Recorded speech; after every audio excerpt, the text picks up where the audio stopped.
Vereadora Rose Frigerio, em declaração de voto.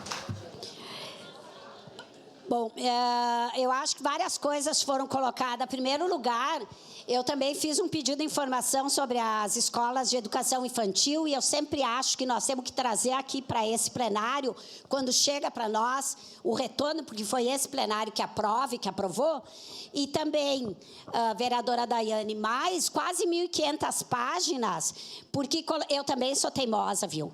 Eu também vou ler, estou lendo. Colocaram tudo que a gente pediu, simplesmente botaram os contratos com as escolas, com tudo lá dentro, sabe? Te vira em procurar tuas 10 questões ali, tuas respostas. Então, isso é um descaso. E é como a gente diz aqui, não adianta o prefeito nos receber, os secretários todos nos recebem, diferente do outros que a gente fala aqui, aquele de 2017, só que não adianta nos receber e não fazer quase nada daquilo que a gente pede, ou nada. Então, é isso, né?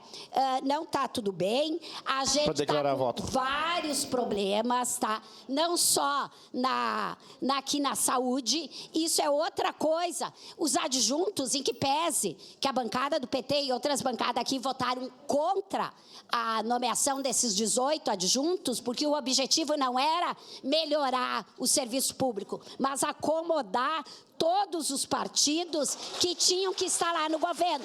Foi esse o objetivo. Foi esse, porque a ideia era ajudar nas secretarias, mas simplesmente teve uma inversão. Aqueles que não ficou foi para ser adjunto. E o que acontece? Tu vai lá conversar, tem secretário que diz, olha, eu estou há 3, 4 meses, eu estou daqui para frente. Não, porque o adjunto está lá, é 4 anos desse governo, não está daqui para frente. É uma continuidade, aliás, pior, né?